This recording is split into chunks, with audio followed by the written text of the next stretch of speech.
Good morning, good evening rather. Welcome to the September 18th, 2023 Board of Commissioners meeting. At this time, I will call on Commissioner Jimmy Keefe for the invocation and the prayer.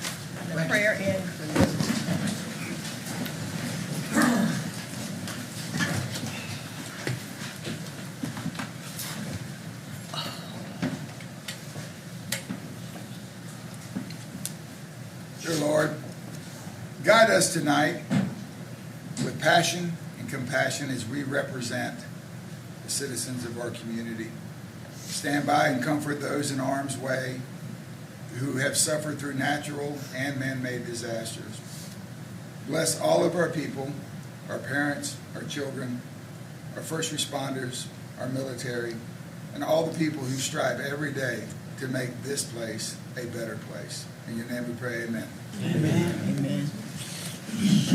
I pledge allegiance to the flag of the United States of America and to the republic for which it stands, one nation, under God, indivisible, with liberty and justice for all.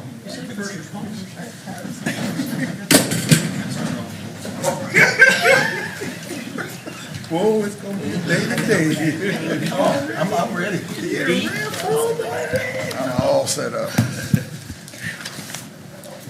At this time, we want to recognize our Fayetteville Cumberland Youth Council members, and we're going to ask that you come to the podium.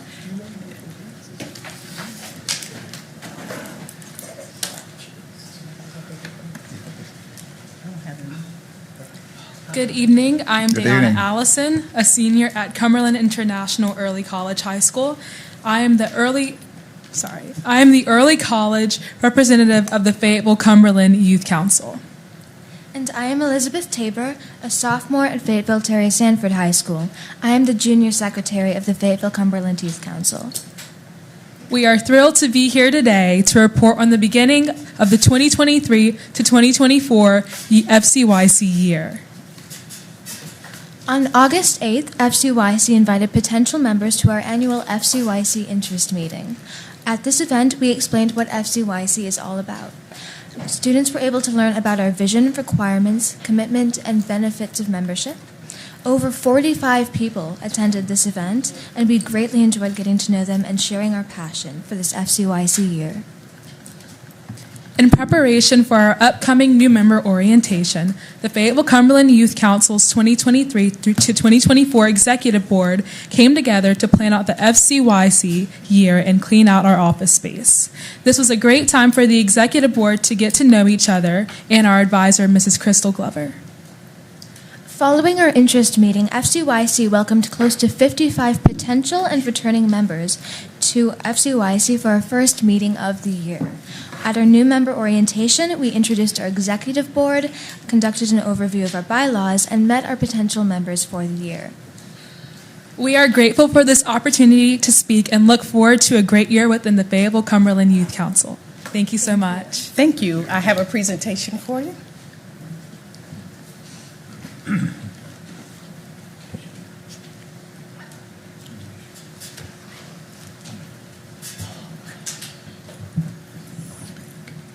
And your certificate of appreciation, it reads,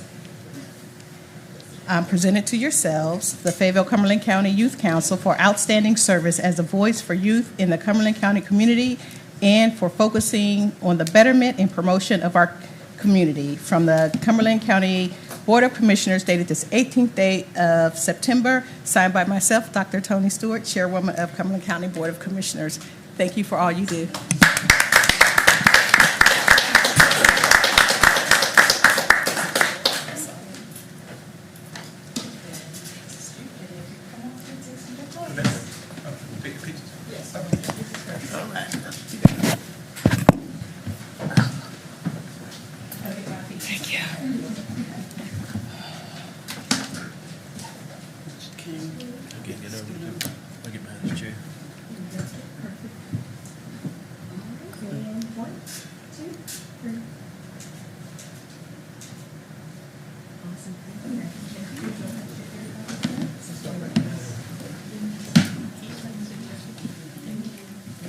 Thank you so much. Thank you. You too. My daughter said something. Thank you. Okay. I hope she Thank you so much.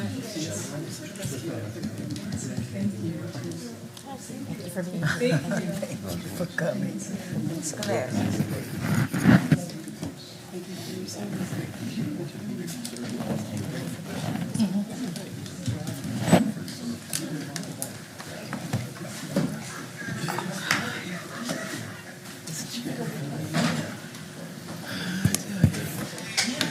Gentlemen?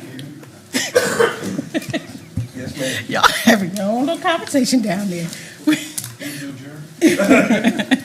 Okay, at this time, we'll move on to our public comment period. Manager Greer, if you would read the comment policy, please.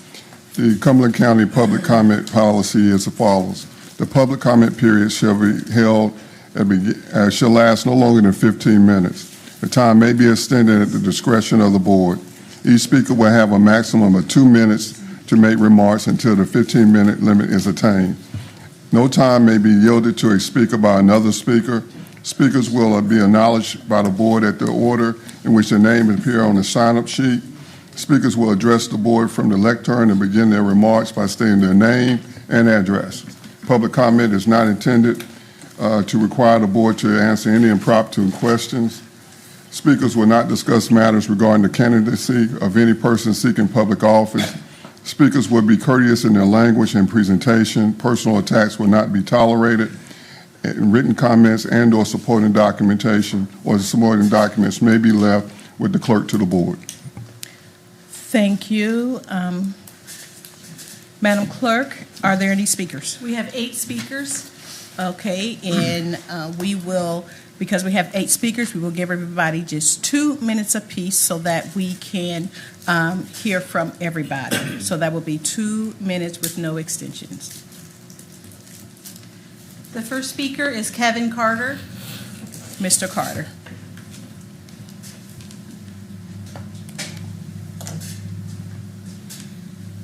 Now, do I have to address my name and address? Yes, please. Okay. Kevin Carter, 505 Link Street, Fayetteville, North Carolina. What I want to address tonight is the shelter that is proposed that's going in the B Street community. Before you make your final decision, take time to do a ride along with a deputy sheriff or city police officer. There's no need to put a shelter where there's so many advances for our homeless to continue not to get off their addictions that go on in that area. Think long and hard. You're very educated people.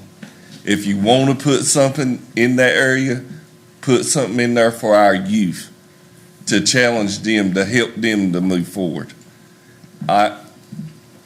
I'll say this once again, from being from Robinson County, born and raised. I moved to the neighborhood with my wife where she was born and raised in the B Street community. And I've had friends, I even had officers ask, why this neighborhood? And only Habitat and other groups have gone in and cleaned up.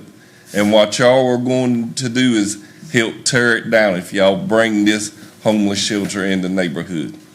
Think long and hard. Don't think with your pockets, think with your hearts and minds.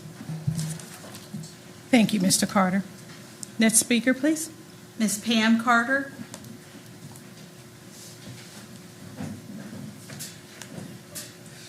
How'd you get yours? Hello. Good evening, My name Ms. is Carter. Pam Carter, and I live a proud member of the B Street neighborhood. I've lived there my whole life.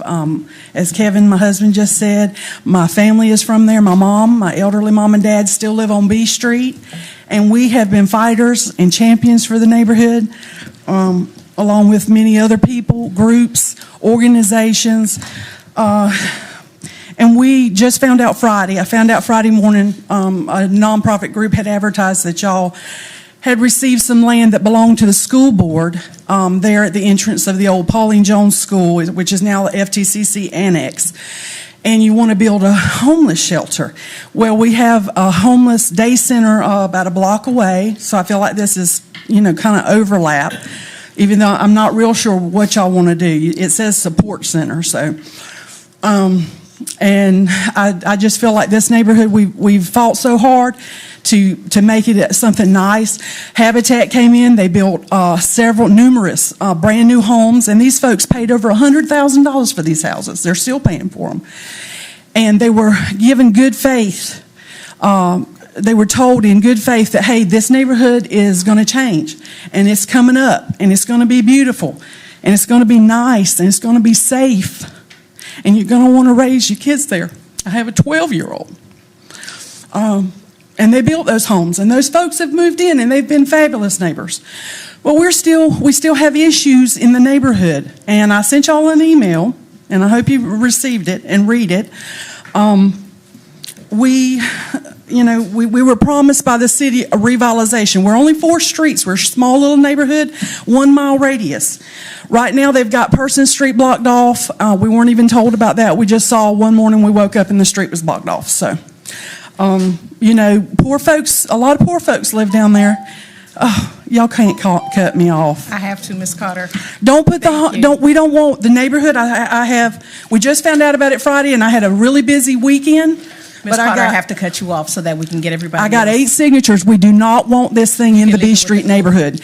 You can leave it with the clerk. Put something good and positive down there, not anything that's going to tear us down and take us back. Ms. Carter, I have to cut you. I have to cut you off. We want to I'm move sorry. forward. We want to move You forward. can leave that with the clerk if you desire to. Okay. Next speaker, Madam Clerk. I can get lots more. You can just give it to her. Justin Dawson.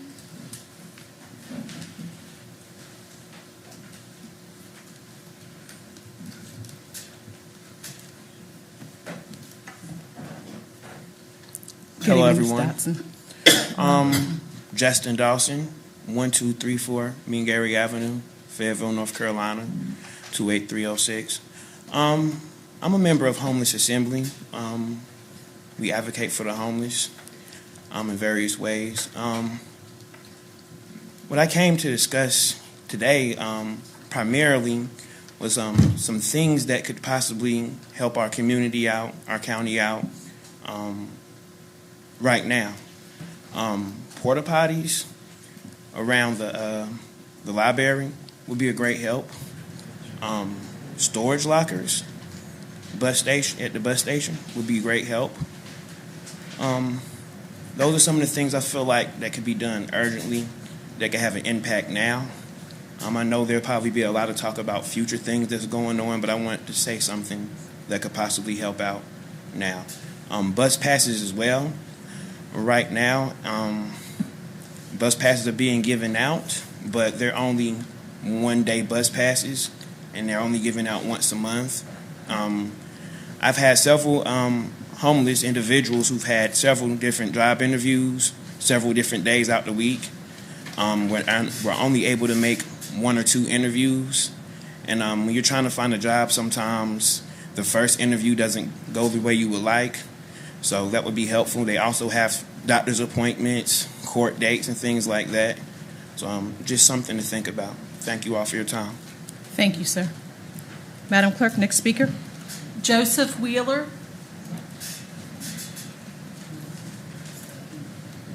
Joseph Wheeler. I'm part of the unhoused community, and I'm actually the one who started the Homeless Assembly. And I want to speak today on the Housing First initiative, because I really strongly feel that this city of Fayetteville has missed the mark on that. The Housing First initiative says give everybody a roof over their head and then provide them with wraparound services. This city is trying to provide wraparound services before they provide roofs over people's heads. At one point in time, there was money in the budget for emergency shelter for people. While that worked, the city ran out of money. If you provide emergency shelter for people, everything else will fall into line. They can get jobs, they can receive the recovery initiatives that they need, they can receive other resources for mental health and whatever. But once you put a house over somebody's head, or a roof over somebody's head, then they're able to get everything else in line with what they need to. This city is doing wraparound services first. They have it backwards. So please think about the Housing First initiative that Joe Biden put in place to eliminate homelessness by 2025 by 25% and the USICH. Thank you. Thank you, sir. Madam Clerk? Vicki Mullins.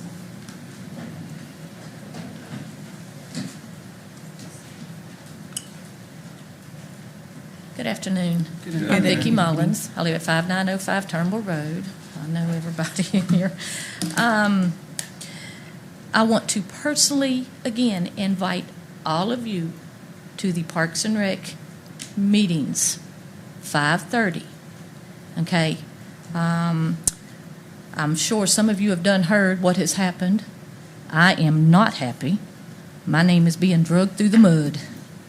I have done nothing in these meetings to offend this county or anyone else, okay? They have attacked 3 of us, as the other ones will probably speak. We do not know why, but what is out there is false. We do not do this, okay? I love being on it, you know. I don't know what, like I say, why all this has come up, but it has. And I'm hoping that we have, I'm quite sure we have your support, okay? And we appreciate everything that everybody's trying to do to help us. So, and also, let me throw this in. I still need water, okay? I know y'all are still fighting it too, but I still need water because I'm still building muscle, okay? So, all right, thank you very much. Thank you, Ms. Mullins. Next speaker, Madam Clerk. Harold Smeltzer.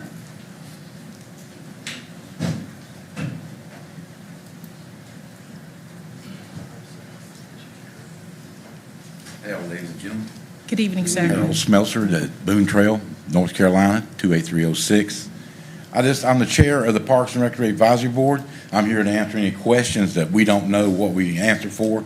We don't know why they're trying to get rid of us.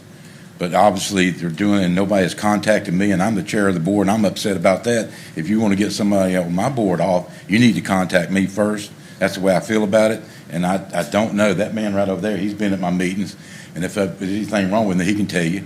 But I don't see a thing we've done wrong, and I don't know why they're doing what they're doing, and I'm just like Vicki. I don't like for my name to be dragged through the mud or something, you know, that I'm doing voluntarily. I'm not getting paid for this job. And it is a hectic job because we have to fight all the time on the county side because the city's always doing something in the city parks-wise. But if we want something in the county, we still have to fight for it, and we do. And that's why we're there, and that's what we're supposed to do. And if somebody on that board is not pleased with what I'm doing, they should have contacted me. But that board elected me as their chair about 6 months ago, so I don't know what the problem's going on or what it is. And I'm just here to answer any question. That's all I can tell you. I just don't know what, if there's anything I can, light you on. Or I don't know what to light you on. That's all I'm saying. And I just hope y'all stand behind us and help us out in this situation. I don't know what in the world's going on. And I know it's coming from Councilperson Thompson, from what I understand. And I don't know him, don't know who he is. And that's all I can tell you. Any questions? We don't ask questions at this time. Oh, Is okay, that all? I'm sorry. That's okay. I didn't know. That's why I said if there's anything I can know. But I appreciate it. Thank you so much. Thank you for your time. Madam Clerk? Darden Jenkins.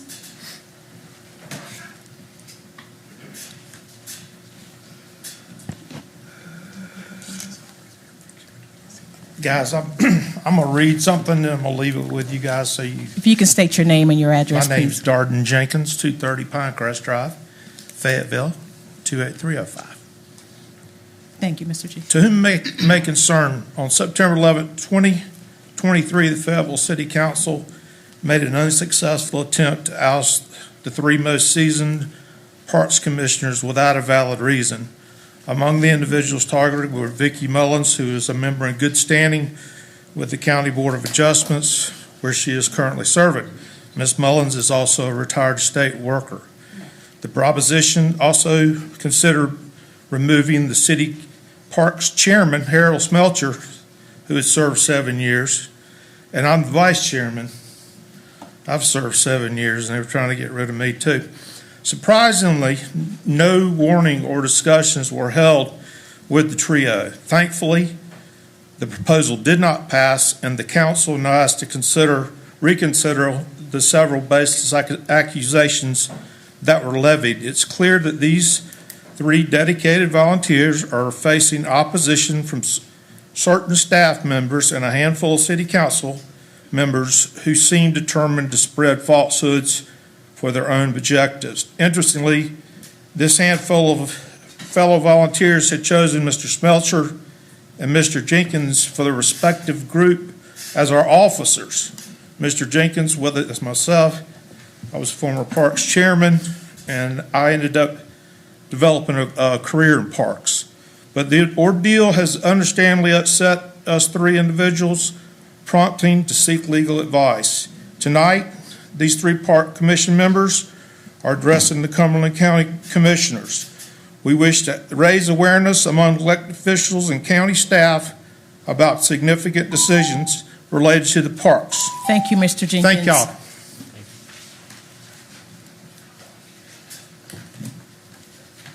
You can hand them all to her. Okay, thank you. Madam Clerk, is there another speaker? Michael Waters.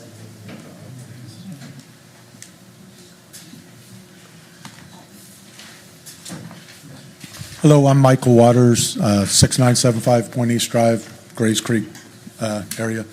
I know you guys are going to be talking about 2 subjects under the Grays Creek Water District thing. I want to tell you I support what you guys are doing. I am also supporting Dr. Knapp. He's actually doing a research study for very similar type thing.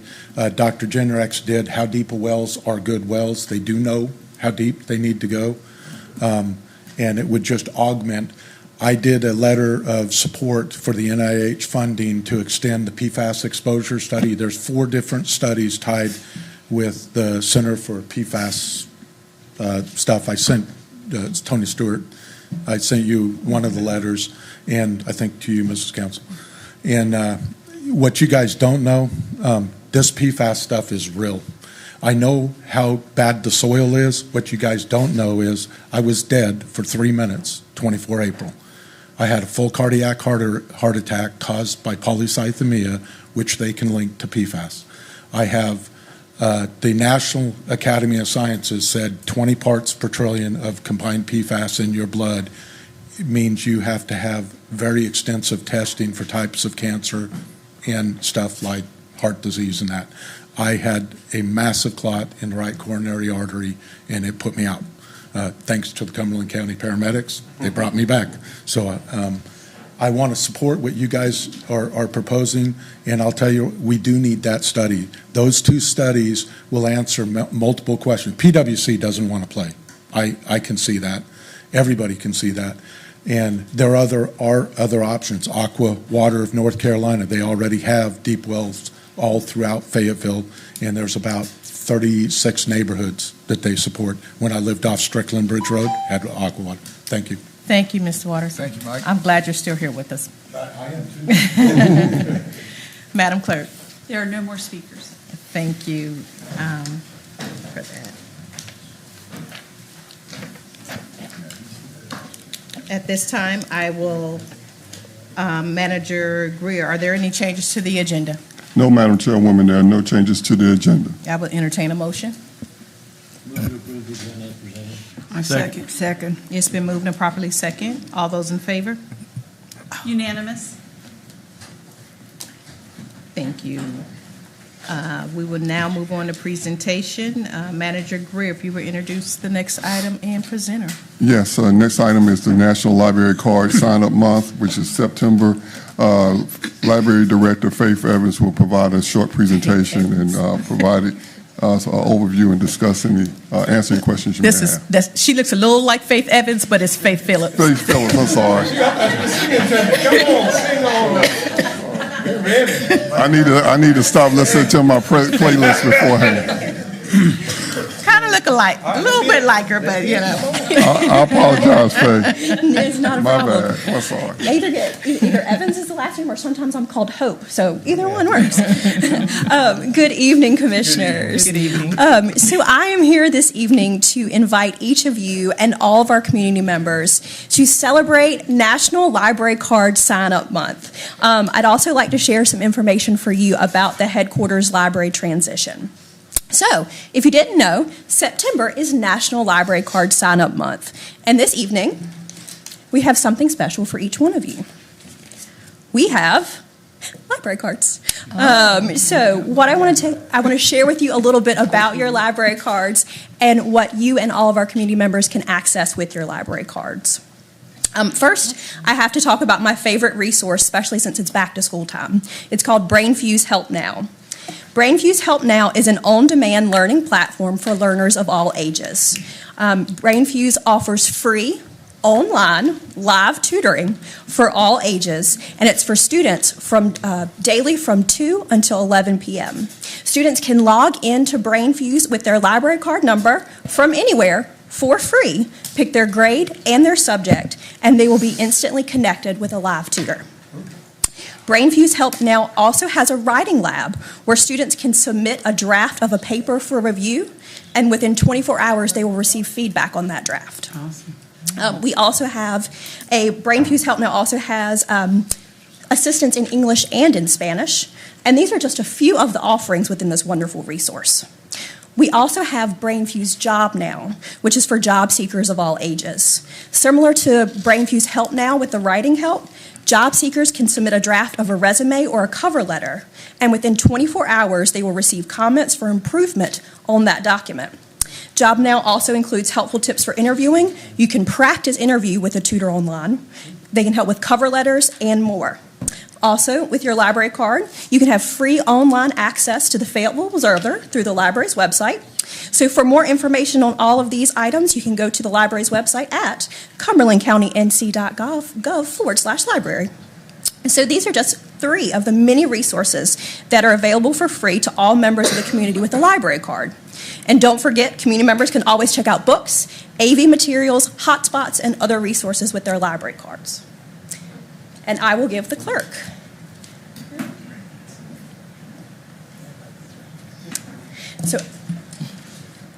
Okay, thank you. I also want to update everyone on the exciting transitions that are taking place at Headquarters Library. So Headquarters Library will be closed this Wednesday through Sunday. The closure is due both to the International Folk Festival, but it's also so that staff at Headquarters can use the end of the week to complete some major projects we are doing at the Headquarters Library. We're going to be moving shelving. We're going to be painting. We're going to be updating signage. We're going to be switching the fiction collection and the nonfiction collection to make room for our expanded fiction collection. We're also going to be doing some other projects. We have a lot of work. We're going to be very busy. So we are still working on expanding the opportunities for Headquarters on the 2nd floor, but I would like to invite everyone in the community to come and visit this transformed 2nd floor of the library. Come see our giant 8-foot by 6-foot light wall called a Lightzilla. Our 8-foot tall construction crane that kids can come and play with. We have microscopes out. We have a train table. We have sensory items, and we have an expanded teen space. We're working on getting our 2nd floor maker space set up. We have a laser cutter, 3D printers, sewing machines, 3D print pens, I guess you could call them, robots, and many other items. You are also going to be given a laser cut keychain, which has the county seal and was made for you at the library today. Oh, nice. In the coming months, we hope to invite you all and all members of our community to a ribbon cutting for the 2nd floor of the makerspace. We'll have more information on this as we move further along in our project. Thank you for your time today, and thank you for your support of your library.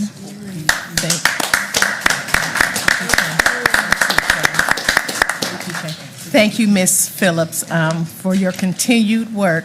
I see Dr. Green here. I don't know how the health department is going to come back and what kind of gift she might have. She doesn't have anything.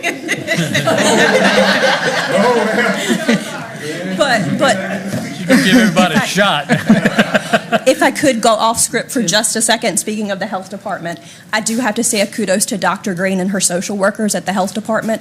They have been coming to headquarters library, and a social worker has helped double-digit community members get connected with resources. So kudos to Dr. Green and her team. Thank you, Ms. Phillips. Are there any other questions? I'm sorry. No, we're good. Okay.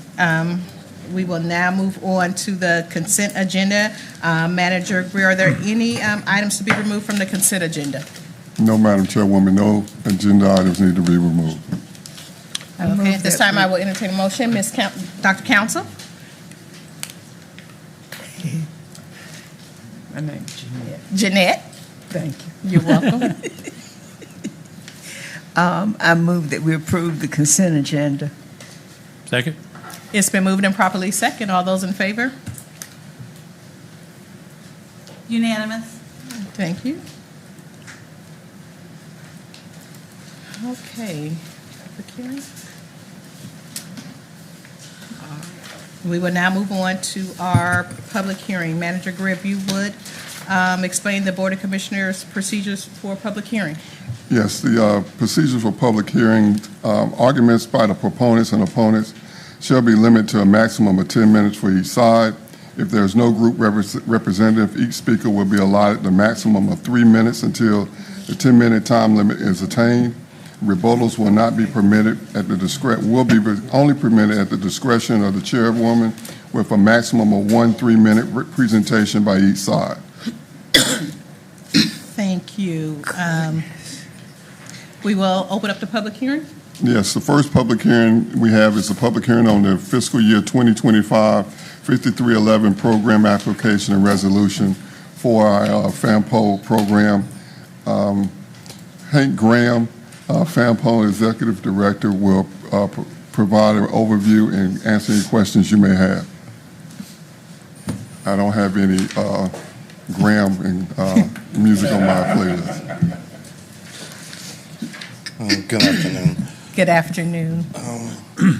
This is an annual requirement from the Federal Transit Administration regarding the funding for our 5311 funding for the operations of our annual community transportation program. It is the primary administrative funding for that program. It pays for the primary staff salaries for the staff that collect the trip request and coordinate the trip distribution with our 4 transportation vendors on an annual basis. The funding dollar amount, as you can see in your agenda item, is for a total amount of $203,757 with a local match from Cumberland County of $30,564. I'd be happy to answer any specific questions you may have regarding the program. No questions at this time. We'll take our speakers. We will open up the public hearing. Madam There are no speakers. We will close the public hearing. Are there any questions? Okay. Madam Chair, I move for the approval of the 2025 project community transportation program, 5307, 5310 grant applications, and approval of the accompanying resolution, and authorize the county manager to sign the FY 2025 local share certificate for funding. Second. It's been moved and properly second. All those in favor? Unanimous. Thank you. Manager Greer. The second public hearing is a community development program fiscal year 2022 draft consolidated annual performance evaluation report, otherwise known as the CAPER. D. Taylor, Director of Community Development, will be remote, but she will present this item. Good evening, Commissioners. Good evening, Ms. Taylor. And I also have staff members, Rashanya Manuel, present in case there's some additional questions. As you're aware, each year Cumberland County receives entitlement funds from the U.S. Department of Housing and Urban Development as a designated urban county. So the county receives on average of about $1 million in community development block grant and home funds combined. We leverage those funds with other federal, state, and local funding sources to serve mostly residents, communities that are low to moderate income. So the document that you have before you is the Consolidated Annual Performance and Evaluation Report, better known as the CAPER. This is the document that we submit to HUD every year on our accomplishments for the previous year. So in a nutshell, the county expended approximately $2.2 million of the funds that I mentioned to provide housing rehabilitation assistance to 13 households. We developed 5 additional single-family homes that will target potential home buyers. We partner with a nonprofit to provide mental health services and housing to 73 households, and continue to provide transitional housing and permanent supportive housing and services to 82 households, 82 persons, I'm sorry. And then through partnership with a couple of nonprofit agencies, we provided access to additional public services such as free prescription medication and other services to over 1,300 persons. So one thing I wanted to mention also is overall programs like our transitional housing program work. If you recall at the August agenda session meeting, during the presentation by our COC chair and myself, the COC shared a success story about a young lady who had experienced homelessness.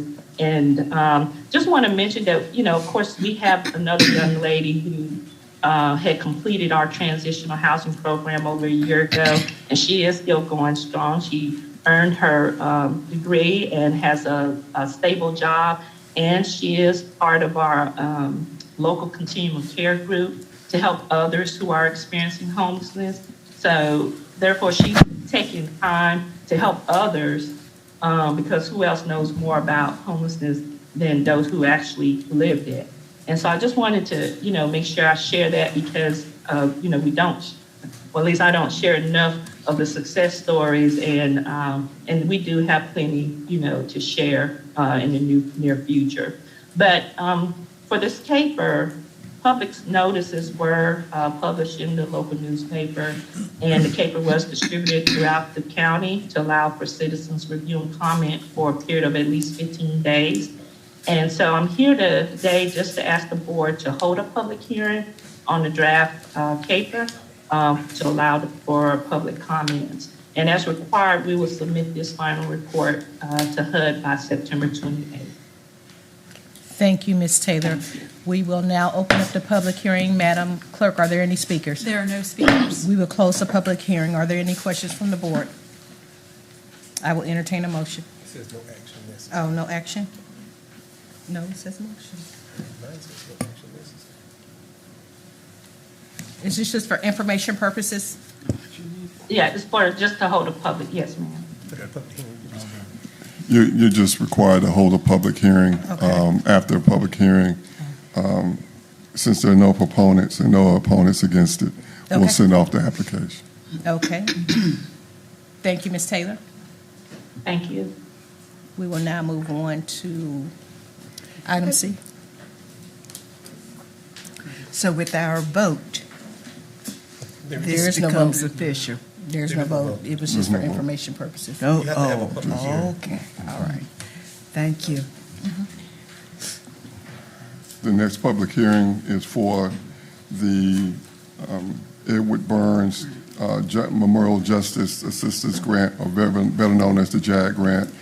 I don't see any representatives from the Sheriff Department here, but this is annual funding that we receive from the the federal government, the U.S. Department of Justice, to fund law enforcement at the local level. Okay. We'll open up the public hearing. There are no speakers. Okay, we'll open up the public hearing. No speakers. Close the public hearing. And Madam Chair, I move to approve the memorandum of understanding, complete the certification and assurances by the Chief Executive Office of the applicant government form and authorize the county manager to sign the application submitted. Is there a second? Second.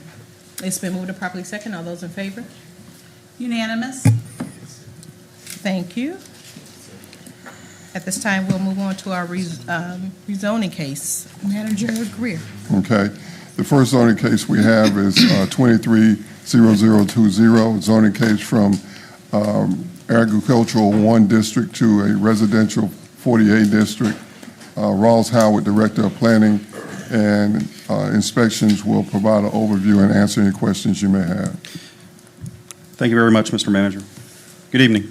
Good evening. So as manager stated, this is case ZON 23-0020. This is a request to go from A1 agricultural to R40A. You can see by the location map located on the screen above you that this is located more in the east central part of the county, out toward the Bethany area, out off of Maxwell Road.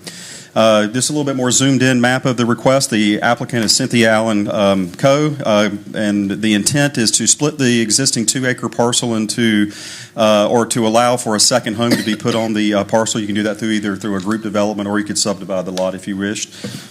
But you can see by the map that you have Murphy Road that comes out to Maxwell Road, and you can see that it sits also at the intersection of Magnolia Church Road as well, that you can see coming up from the south up to the north. So when you look at the property itself, or the types of land uses out there, it's fairly open, sparsely populated, very agricultural. You can see the highlighted crosshatch parcel that's with the circle around it. You got some single-family homes and manufactured homes, but for the most part, it is a largely rural area. The majority of the area is all zoned A1, agricultural. There is water that is out here to this site. You can see that it's served off of Murphy Road. When staff looked at this against the land use plan that would be applicable for the property, it does call for R30, R30A, and R40 and R40A out in this area as well. It also calls for a range of different types of housing types that would be more, that would be conducive for the other types of homes that are out there in this area. So staff felt it was compliant with the land use plan at the time. This is the subject property that you can see. There's an existing home that sits on the corner. It's a rather large piece of property. As I said, it's about 2 acres. This house sits on the, if I can show the area here. The house itself sits right here in the corner of the property. But you can see the sign. You can see the woods out toward the side of it. The idea is that they would be putting the house out in that area where the woods are existing right now. But this is the subject property. This is the northwest view looking up Murphy Road with the the site in question immediately on the left-hand side. You can see the zoning sign, which we place out there to comply with state statute advertising requirements. This is looking immediately across the road, pretty much a field.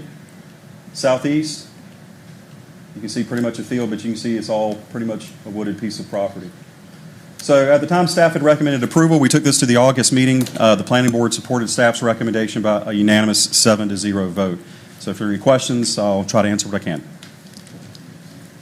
Commissioner Fairclough. Thank you, Madam Chair. Rawls, remind us briefly, what can they do in 40A that they can't do in R40? Yeah, so that's a very good question, Commissioner. So pretty much for all of our R districts, if it has an A after it, the only difference primarily is that you can put a manufactured home in that district, whereas if it did not have an A, you would not be able to do that. I know we can't engage in contract zoning, but I'm just curious, is that the intent? That's not the indication that we got. They just said they wanted to put a second home on the property. How did they request that 48? Or yes, they did. They filled the application out for R40A. Okay. There you go. Commissioner Keith. Okay. Ross, if you could bring up the property again. You said it had access to water, but there was hydraulic soil right through the middle of it. Yes. Does that mean that that area is... Are we going to get into a situation where it's R40A, and because of the vastness of the acreage, they're still going to be able to put both houses right beside each other because it meets? Can you build on that hydraulic area, the wet area? If you had to go through environmental health and you got a soil scientist that certified it, yes, you would be able to do it if it met that criteria. But right now with that, well,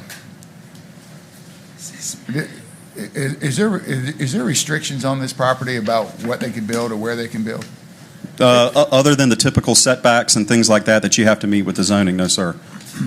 Okay.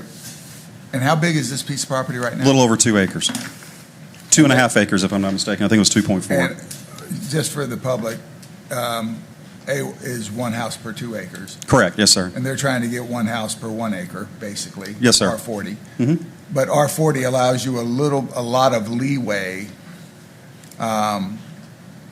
because the houses don't have to be on an individual acre. You could have both houses on 1 acre. If you had enough space, you could do a group development. You wouldn't have to subdivide it if you didn't want to. No. What I'm saying is, even though that's 2 acres, Mhm. you could have 2 houses right beside each other because it qualifies as R40A, which means 2 houses on a 2 acre plot. It doesn't say they have to be within an acre of each other. No, sir, it doesn't at all. You just have to meet the setbacks that would be applicable for that zoning district. But we don't know if they can build on that with the hydraulic right there. That's correct, yes, sir. Okay. Not at this time. Thank you. Commissioner Fairclough. Yes, thank you, Madam Chair. We didn't have the same description in our packet that you just showed up. Can you put the pictures up again of the actual photographs of the property? Yes, sir. Okay. And what exactly are we looking at there? Is that the home that's on there? Yes, sir. That's owned by the applicant? Yes, sir. Mhm. Is that the only picture you have of it?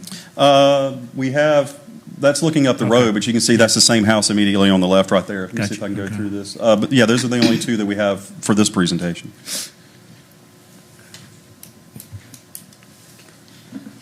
Any other questions? Okay, we will now open the public hearing. Madam Clerk, are there any speakers? There are no speakers. We will close the public hearing. Being no other questions?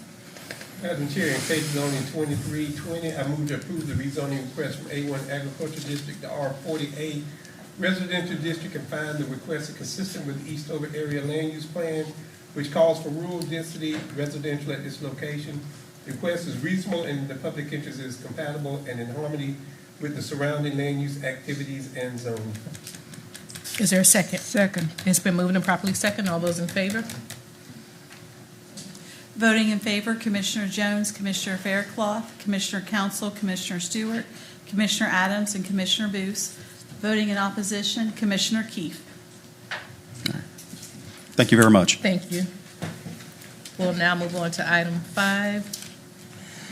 Yes, the first item of business, Chairwoman, is the recommendations for the contracts for the opioid settlement funds that we received. Dr. Jennifer Green, our Public Health Director, will provide an overview of the contracts we recommended for funding and answer any questions you may have. This is the gift that I have for you. Yes. Good evening, Commissioners. I'm here to present to you our contracts for our first 4 opioid settlement agencies that were funded through our RFP process. You have in your packet a little bit of background. The county is getting over $30 million for opioid settlement dollars over an 18-year period. Last December, we issued an RFP process to have agencies apply for projects that would address the option A strategies for the opioid settlement dollars. That includes evidence-based addiction treatment, recovery support programs, criminal justice diversion programs, and several other items. On February 20th, the commissioners approved the following agencies to receive funding. Carolina Treatment, $200,000, and they will be implementing recovery support services, recovery housing, employment-related services, and reentry services. Myover Reese will be receiving $200,000 and to do recovery support services and recovery housing. NC Harm Reduction or North Carolina Harm Reduction was recommended to receive or approved to receive $199,990,000 to implement recovery support services, criminal justice diversion programs, and reentry services. And then the last one was Family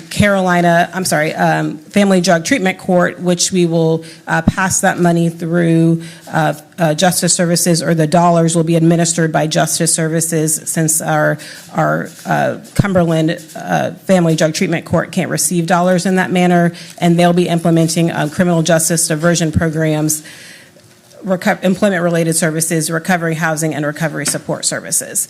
And I want to say thank you to our health department staff and our county management staff and Rick Moorfield's team, who has worked very hard to get the contracts in place. That's what we've been doing since February, to make sure all of the contracts were in compliance with the North Carolina MOA. And so our recommendation to you today is to move to approve the contracts with the first three agencies: North Carolina Harm Reduction, Myover Reese, Carolina Treatment, and then in addition to that, approve Justice Services to administer the funds for Family Drug Treatment Court, Family Drug Treatment Court to be administered by Justice Services. And I'm happy to answer any questions. Dr. Green? Yes. I see part of the RFP was for early intervention. What does that consist of? So we did not receive any applications that were specifically for early intervention services. So those were services that, by the definition in the MOA, is you take students or families that might be high risk and you intervene early. So they might have other problematic substance use, and you intervene early with things like youth mental health first aid or other community engagement types of events. So while we didn't have anybody in particular apply for that strategy, through our other grants that we've applied for, are aiming to implement some other early intervention strategies. So we have some other grant applications that we have been working on that we're sort of braiding, if I can use a public health word, kind of braiding some funding in. So while we might not have any opioid settlement dollars going towards that, there are other projects that we're working on outside of the settlement dollars that would address substance use, and particularly around opioids across the county. What about the education piece for those who may not be at risk? Because I know that you can kind of, you can tell at risk, if you will, but then there are others who may not fit the narrative for at risk but end up going down that route. What about the education piece for all students as opposed to just the high-risk students? Yeah, so we've been working with our school district, and we had a grant application in with them, and so we've been working with them on an ongoing basis to get permission from them to allow education in the schools. We have staff from several different community agencies that have been willing to go in and do the education. We haven't been yet able to get approval to do that. So we have staff ready to be able to do that. It's the approval part that we're still waiting on. Okay, thank you. Commissioner Keith? Thank you. Sort of springboard. I'm not going to miss this opportunity to say what I've said every other time in here. Since 2018, over 20,000 North Carolinians have died of opioid overdose. It comes from the state health department. It's there. It's grown every year. It's not getting better. We have two representatives from Cumberland County Youth Council with us today, and my advocation is for students. And I know that we're trying to work with the school system, but let's be honest, we've hit a brick wall. Okay? There doesn't seem to be any movement. And my passion for this is, if you are a sophomore and you don't know what opioid overdose looks like, and you need to know what that looks like, not only for the student who may go home and see that, or at a party and see that, but how about the teacher who knows what to do when there's an overdose that goes in at any level, at a football game, in the English class, or at any other civic thing that happens. This is real in our community. 20,000 young lives. It's happening every single day. Just recently, there was an opioid overdose of a young man in a Walmart bathroom that wasn't found for 3 days. That happens in our community. I have to advocate for education. The only way out of this is to put this money into teaching our young people and teaching our others the harm that opioids can do to you. And if we're not willing to commit to an education piece, then all of the post-recovery, post-overdose, and all of that money will go to people who have already become addicted, and many of them will not survive. We can pull back some of that money. I understand that the opioid settlement money is not geared for education, but we, as a board, should try harder. Thank you. If that's okay, Commissioner Griffin, and that's something that we are pushing hard with our school system to make sure that we can, to see in whatever avenue we're willing to go in and do the education. We've got a couple different community agencies that have raised their hand that have said yes, we can. We've got a couple meetings coming up in these next couple of weeks to try to make some inroads there. So we're willing to go do that and to teach about the signs and symptoms, and we have willing folks that are willing to go do that with our, and so we're also looking at other avenues that are outside of school settings where we might reach youth as well. And Jennifer, I know that you guys are working this thing because I've been following. Yeah. Okay. Yes, sir. And I know where the roadblocks and speed bumps are coming, but like you, we have people in our community that are ready and willing to help. But we've got to get over the hurdle and get everybody on the same team. When many of us, I used to be the youngest person on this board till we started getting all these new young people in here. But I can remember when I was in high school, there were smoking ramps for people to smoke. It takes a generation to educate people on seatbelts, on opioids, on smoking, on all of these things that happen. And if you don't start with our young people all the way in the elementary school level to know what this looks like and what damage it can do to families, then we're not going to be able to try to unring the bell of opioid abuse. Thank you. And Jennifer, I know what you guys are doing, and I know you're trying, and just don't quit. Yeah, and I promise, and for folks that are listening, that's something we're trying to do this from all different angles, from the prevention, from in school, out of school, every angle that we can, and so we appreciate the support on that. Thank you. Commissioner Jones. Yes, Dr. Green, you all are doing a wonderful job. I was looking at the chart, and I just had one question. I see on here, for instance, where it says programs to support people in treatment and recovery, and then I noticed like strategy 3, 4, and 5, as well as strategy 12. They seem to be, when you go down further for the chart, have been placed in the areas for agencies for fundings. But the only one that's in one area, and I was just wondering if you can elaborate a little bit on that, criminal justice diversion programs, strategy 10. I was just curious, why is that only, I noticed in here like North Carolina harm reduction for strategies, its funding approval is just in one of those areas of the other areas that provide treatment. Is there a specific reason?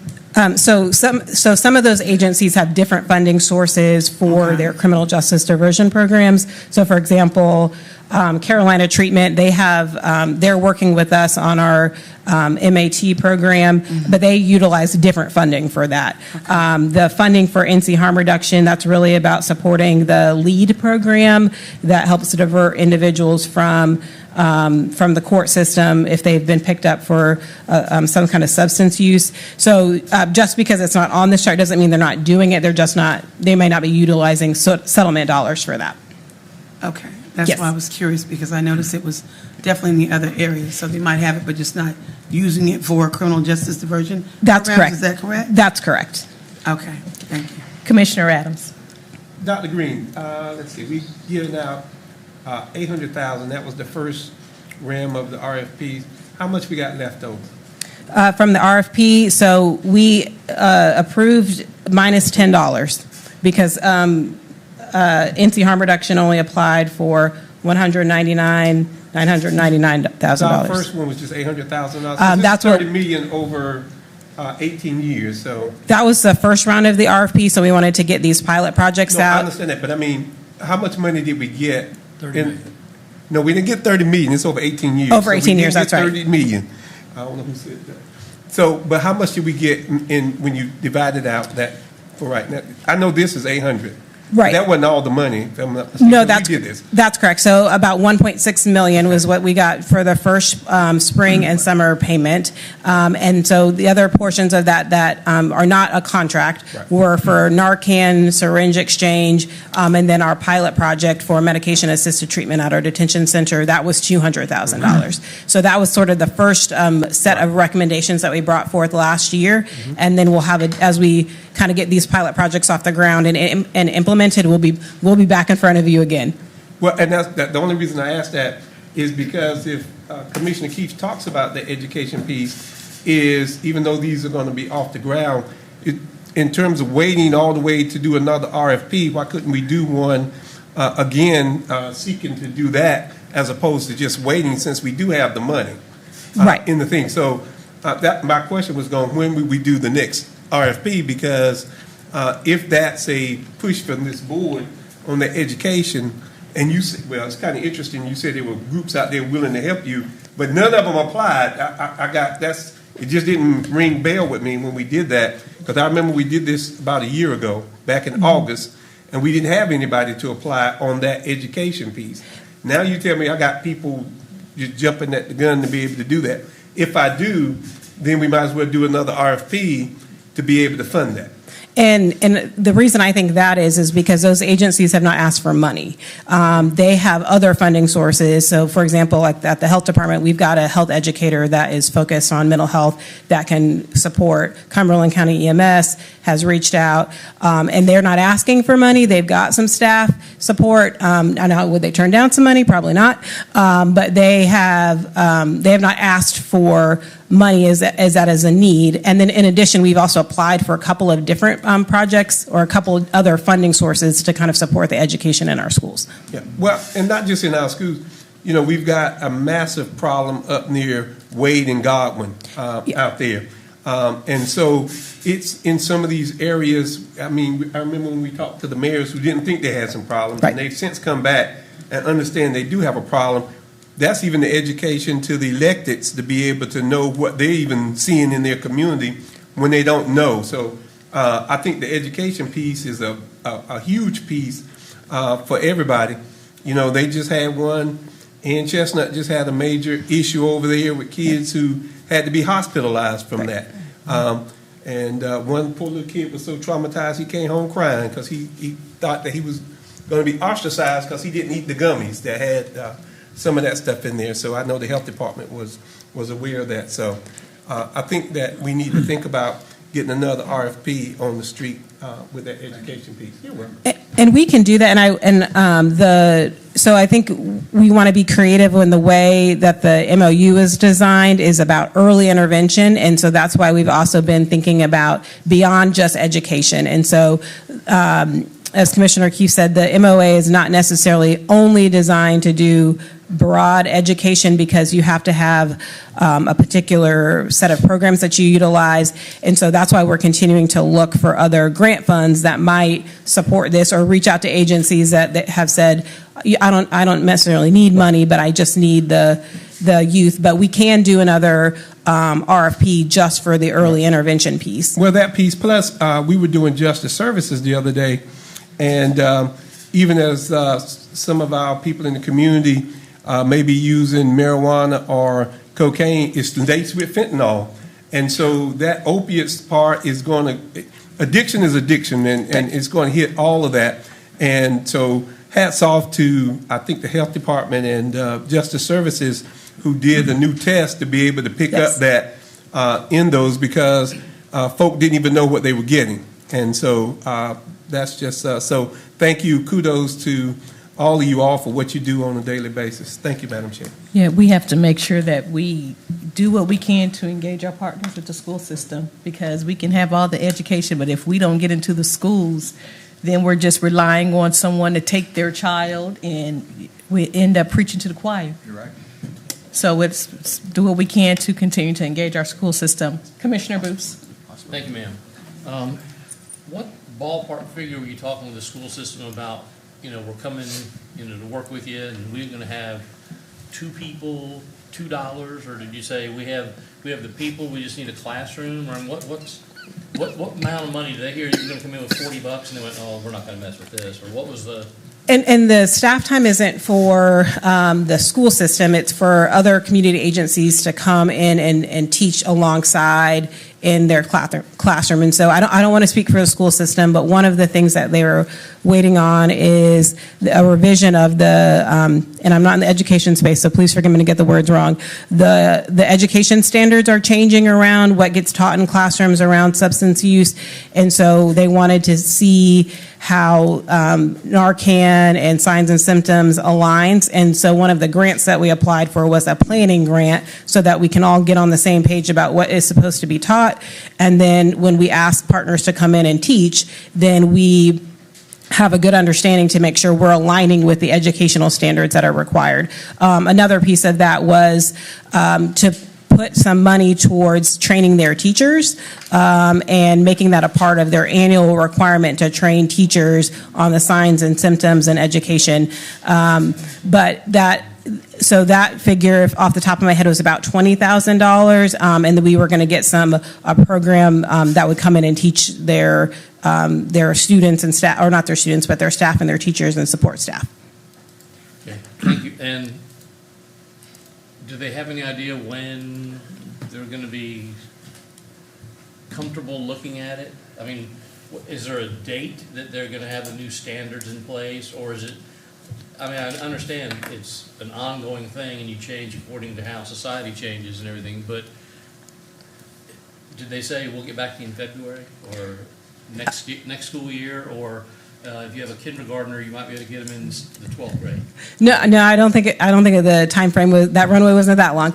But what we were really looking at was we applied for this grant back in June, and so that we would be prepared for the beginning of the school year to start taking a look at this a little bit closer.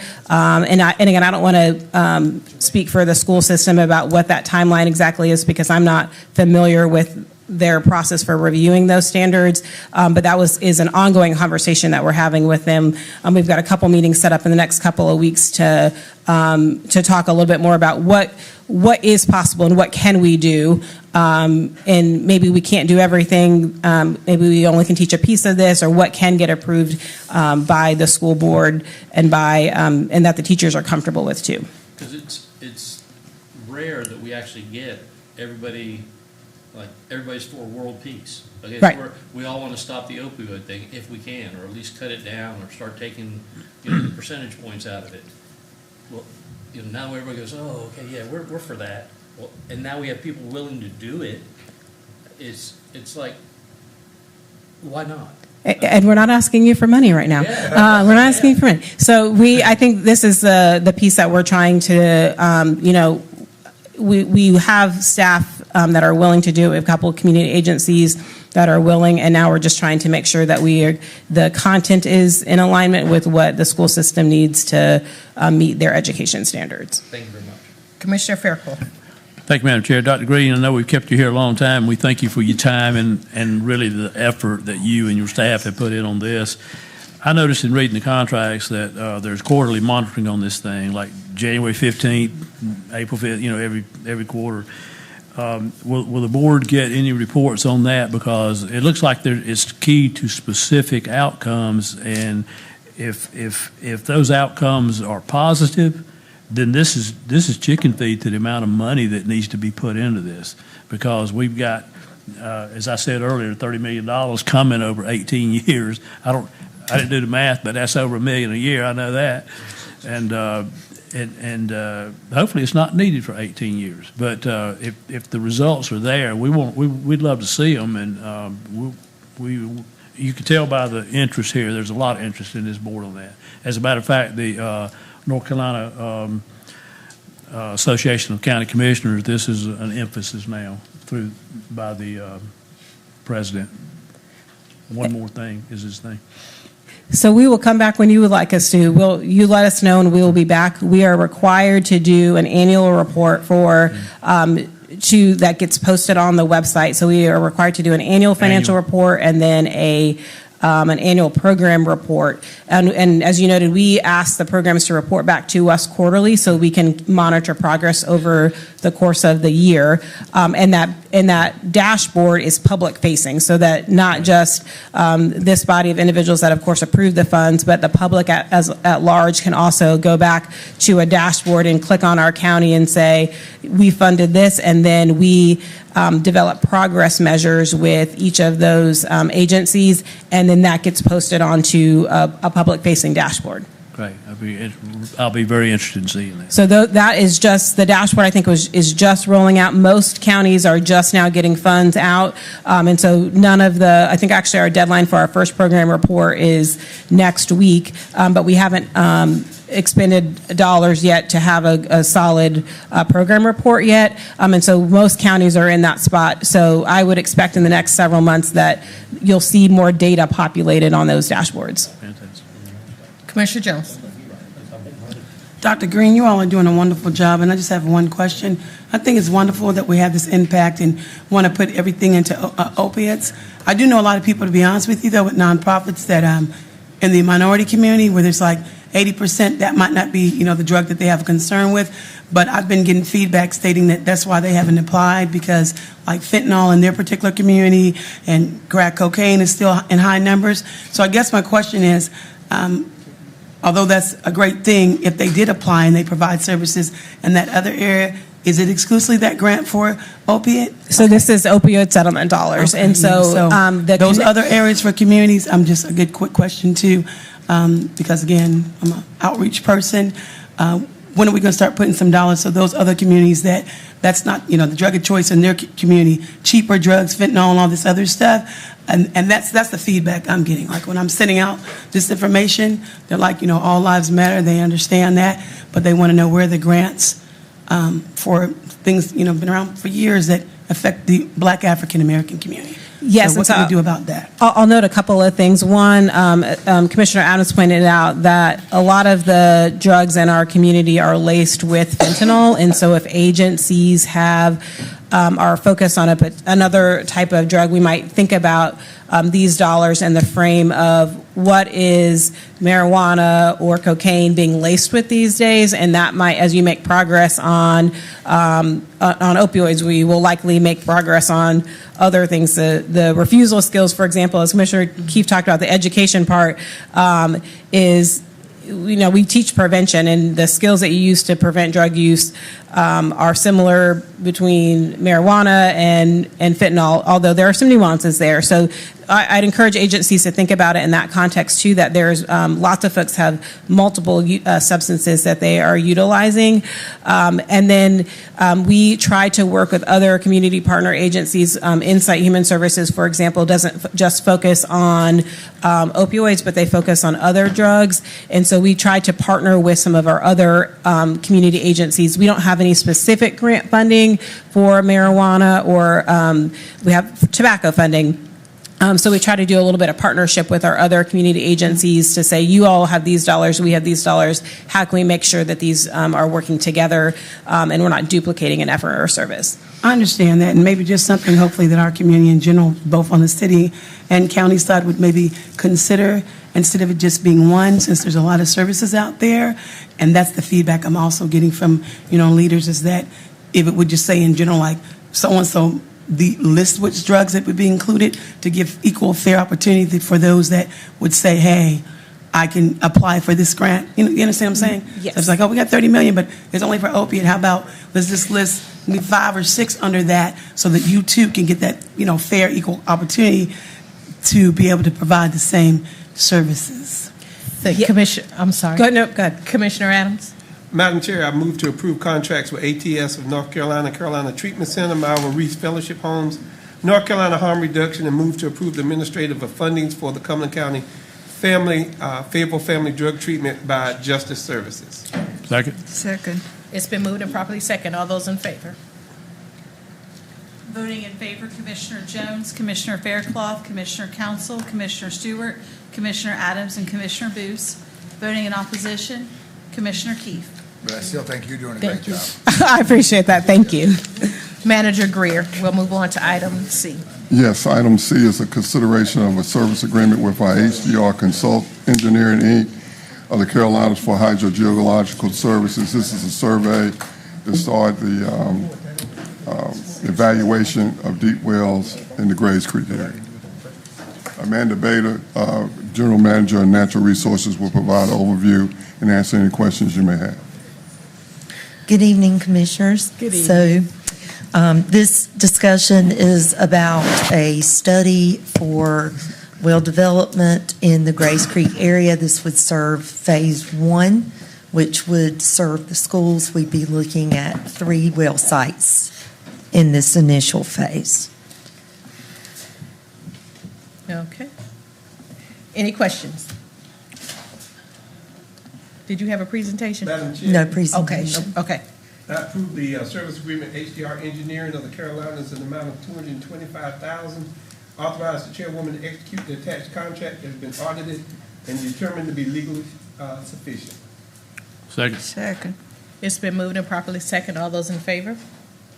Voting in favor, Commissioner Jones, Commissioner Faircloth, Commissioner Council, Commissioner Adams, Commissioner Booth, and Commissioner Keith.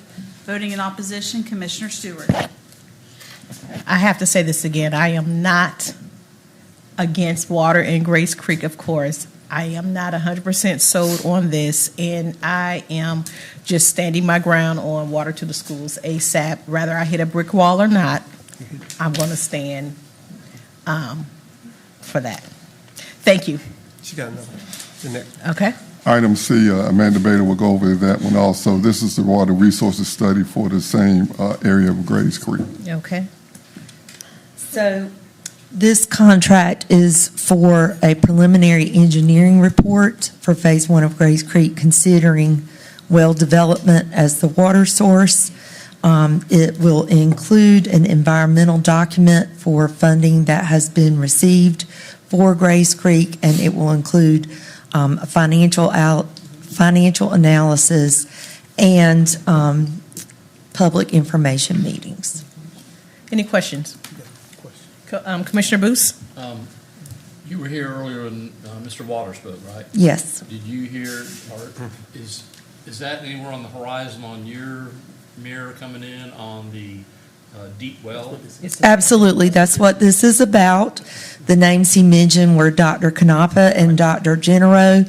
We have been talking with them as well. We're all on the same team there. All on the same team. Any other questions? Commissioner Adams. I would move to approve the service agreement with HDR Engineering Incorporated of the Carolinas in the amount of $325,000. Authorize the chairwoman to execute the attached contract as been audited and determined to be legally sufficient. Is there a second? Second. Second. It's been moved and properly second. All those in favor? Voting in favor, Commissioner Jones, Commissioner Faircloth, Commissioner Council, Commissioner Adams, Commissioner Booth, and Commissioner Keith. Voting in opposition, Commissioner Stewart. Again, I am not against getting water to Grays Creek. However, I am still fighting for the cause. Thank you very much. Did you have a question? Yes, and the amount, I thought it was 225,000, not 300. Am I incorrect? That was the other one. Oh. Go down one more and you'll see the second. Okay. Okay. 225. Thank you, Matt. Thank you, ma'am. And now we'll move on to item E. Item E is a consideration for the selection of the Cumberland County Homeless Support Center architect. I'm sorry. We're on D. We are on D. We're on D, I'm sorry. Yeah, we're on D. On D, the consideration of architect selection for the Cumberland County Homeless Support Center. Jermaine Walker, Director of Engineering and Infrastructure, will present this item.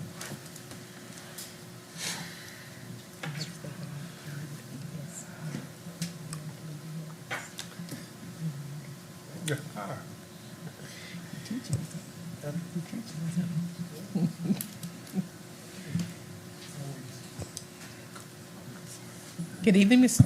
Walker. Good evening, Commissioners. Good evening.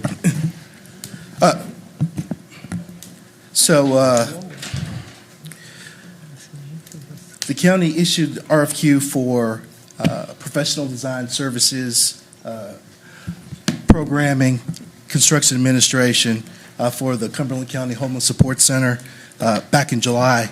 We received 3 high-quality responses. We interviewed and scored all 3 of those firms with a rubric totaling 150 points. And the scoring came out as follows. LS3P submitted the preferred choice with 131.5, Little Diversified 127.25, and the Wooten Company at 84.75. And so we're coming before you to recommend LS3P as a selection for the architect, designer of record for the Cumberland County Homeless Support Center. And I did include several of the slides from the presentation just for the board to Let's do see. this first. Why Yes, don't sir. we do the contract first, then you can go to the slides?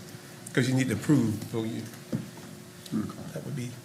The contracts for the construction manager at risk.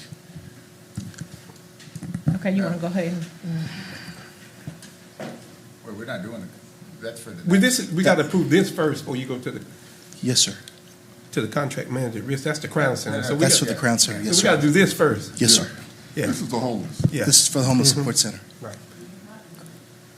I move approval of LS3P as the preferred choice to provide professional services for program and design services and construction administration for the Cumberland County Homeless Support Center and direct staff to enter contract negotiation for pre-construction services, which will be presented to the board for approval once the contract passes financial audit and legal sufficiency. Second. It's been moved and properly second. All those in favor? Unanimous. Up next, we have the consideration of the Crown Event Construction Construction Manager at Risk contract. This has been a long process, but we finally have it ready to go. What are you talking about, Clarence? Are you This talking is E or about? did you? I thought we were going to do the slides that showed how the building was going to look before we went to the next one. Okay, let's do the slides. Before we went to E. Okay, That's my why- bad. No, you're just going by the structure, so was I, but he changed it up. So the firm LS3P is a firm that operates primarily in the southeast United States. They've been operating in the region for 60-plus years. The office that interviewed is the Wilmington office, but as you can see, they're spread abroad from Greensboro all the way down to Jacksonville, Florida. And with their experience, they've built over 25 homeless support centers, over 500 multifamily projects, and over 80% of their portfolio is return work from repeat clients. And they've also received over 600 design awards. And so during their presentation, they came across having a deep understanding of the homelessness problem. They have extensive experience in programming, design, and construction of community-centered projects. They specialize in homeless support centers, affordable housing projects, and their niche is homeless support centers. LS3P has designed similar homeless support centers for organizations such as the Charleston Housing Authority, the Passage Home in Raleigh, the Crittenton New Residential Center in Charlotte, Oak City Multi-Service Center in Wake County, and Eden Village. And so they wanted to bring across that they're not just building a building, but they wanted to have a space that was safe, not only for the clients, but also for the staff. And they also wanted to make sure that we treat the clients with honor and dignity. And then also focus on not only an innovative design, but also a therapeutic place that fostered healing and also education. And some of those key components, which were a design, an approach to the design to nurture healing and success, identify different services, focus on an integrated shelter model to support those services for both client and staff, design strategies serving different populations so that it wouldn't be a one-size-fit-all approach, and also design strategies that incorporate nature as well as a healing power. And so their approach was the outside to the inside. And so focusing on the approach, nature, including history, what makes this community great, and then also figuring out a way to connect those clients to the community and to the facility. They wanted to normalize the approach, have an open door concept where it's a medical clinic feel and not an institution, where they would be comfortable coming in and approaching it and understanding that this is a place that I can get help. Embracing the entrance. Once again, making the client feel welcome, no institutional feel, treating the client with dignity and respect, treating them like people. And also, connection to nature, because sometimes those clients, they can experience sensory overload and they need a place where they can get out and get away and then come back in and then continue to receive those services that they need. And so they also came in with the approach, understanding that they're going to serve multiple populations. So we have singles versus families with children, males versus females. And so they understand that we're going to have a compartmentalized approach. And then also something that was very unique, peer living rooms. Because once again, some of the clients may be receiving sensory overload so they can move into smaller group settings. And they'll have people who understand what they're going through and where they're coming from. And also that last bullet provides an environment that is focused on respect, trust, and mutuality. And then also access. We want it to be inviting, but also secure. And that's for clients as well as staff. And then finally, wayfinding. Once again, the clients, they're experiencing enough stress in their lives. And so they came in with the presentation, having a clear understanding of how to program the building where it's free-flowing, not confusing, and not causing a lot of stress to the clients. And so LS3P came out as the preferred choice, and one thing that was really unique about their understanding of the process, the project manager on this project actually was homeless. Okay. Thank you, Mr. Walker. Are there any questions? I'm sorry. Okay, now we'll move on to the Crown contract. And then we'll take a He was trying to get there.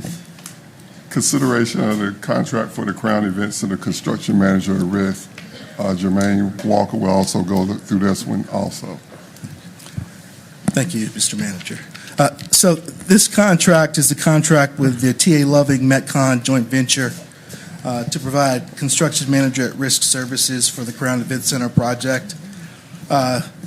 This executed CMAR contract will include pre-construction services in the form of cost estimating, scheduling, constructability reviews, value engineering support to the design team, to the owner for the Crown Event Center. And this is going to cover schematic design estimation, design development estimation, construction document estimates at all of these phases. The bid phase for the subcontractors, virtual design and construction modeling, and then also something that's really important, hub outreach coordination. And so we're requesting that the board approve the contract as we move in a route to the end of design for a guaranteed maximum price that would allow us to keep the project on scope and on budget as approved by the Board of Commissioners. Thank you. Any questions? I'll take a motion. Madam Chair, I recommend that we make approval of the A133 CMR contract for pre-construction services with TA Loving Metcon, a joint venture for the Crown Event Center project as the project moves forward with design development toward a guaranteed maximum price. I've got a question. Oh, give me a second. You going to second? Second the motion. The only thing that I would have a question on is not move toward a guaranteed maximum price. We've already set the maximum price, so it's not a move toward that. It should be a forward with the design development at a guaranteed maximum price, because we've already set that price, so it's not moving toward that. So if you would, I would ask to amend that to that guaranteed maximum price, because we've already said that. I would ask that we just then amend that in reference to just going towards the design development towards a guaranteed maximum price. Amend second. Okay, it's been moved and properly second. All those in favor? Unanimous. We'll move on to nominations, and we Thank have you, no Commissioners. nominations. Thank you. I got one point of information I would like to share with the Yes. board right quick. Recently, you received an email from a sheriff department employee regarding the compensation study. And I just said I would go ahead and just, instead of putting it on email, say it to everyone. We expect to bring a presentation of the compensation study on Thursday, October the 12th at the agenda session, and bring the final for your approval on October 6th BOC board meeting. There's one meeting that we have to have about the Board of County Commissioners, but that will not materially change the recommendation. And so we can do that right after the meeting on October the 2nd. And so everybody will know that we plan to present the compensation study recommendation at the agenda session on Thursday, October the 12th. Thank you. Now, Vice Chairman Adams. There are no nominations, Madam Chair. That will take us to the appointments, which is the Board of Health. And we've got 2 nominees. And I will withdraw my nomination. And the only reason, so we could put it on the record, is Ms. Sharp is a nurse and would be in the nurses category. This is not a nurses category. The categories on the health department have veterinarian, I won't name them all, but and the nurse thing. This is in that large place, so that leaves us with one name of Dakota Wright. I would move that we appoint Dakota Wright to the Board of Health. Second. Second. It's been moved and properly second. All those in favor? Unanimous. Okay, now we will. I can. Okay. You can tell everybody you can lead though. At this time, I will remove myself to go take care of some personal matters, and Vice Chairman Adams will take over. Let me make sure there's nothing that he's going to vote. Okay, he should be good. Well, I will tell them though that these are Grays Creek and the water things that you would have voted no for, but so just to make sure you won't be here, but that's to keep it consistent. We did it at the commissioners meeting. So I will recess the Board of Commissioners meeting. I will convene the Grays Creek Water and Sewer District. Mr. Manager. Yes, the request for proposal for property acquisition services for the Grays Creek Water and Sewer District. Amanda Bader will present this item and answer any questions you may have.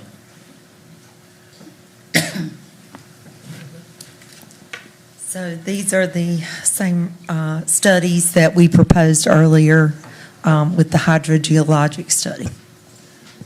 These are the same ones that we did for the Yes. Board of Commissioners. So if I can get a motion to approve that under the Grays Creek Water and Sewer District. So moved, Mr. Vice Chair. Second. It's been moved and second. All those in favor? Unanimous. And the request, that was a request for proposal and,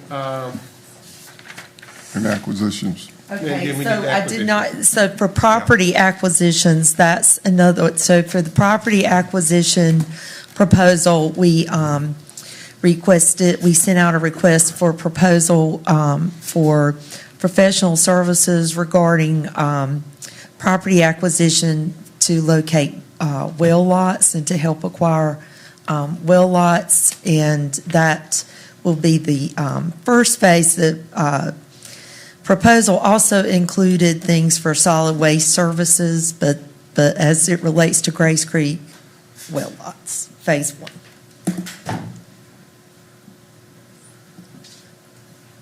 Was that, I'm sorry, is that, any questions about that? Oh, and the recommendation is to move forward with the right-of-way group. But was that with Norcross or was that with Grays Creek? That's with Grays Creek. Okay. If I could take a motion. So moved, Measure. It's been moved. Can I get a second? Second. It's moved in second. All those in favor? Unanimous. I will adjourn the Grays Creek Water and Sewer District and I will convene the Norcross Water and Sewer Governing District. Mr. Manager. Yes, item 10, the Norcross Water and Sewer District Governing Board consent agenda. We request a resolution for the Northern Cumberland County Sanitary Water and Sewer District grant application for applying for funding to begin the planning of the water district for Norcross with the Water Department in Environmental Quality, water infrastructure funding for this water district. Mr. Chair, I would move that we adopt the attached resolution for funding under the Clean Water State Revolving Fund. If I can get a second. Second. It's been moved and second. All those in favor? Unanimous. I will adjourn the Norcross Water and Sewer Governing District. I will reconvene the Board of Commissioners meeting. Doesn't see that we have any closed session item. I'll take a motion to adjourn. Oh, I'm sorry. That's right, I'm sorry. So, we will bring back up our youth council members and ask them how these other 5 people did, and I'll be the 6th person, so I know how I did, but y'all come on up and just say about the meeting and any insight you have from what we did.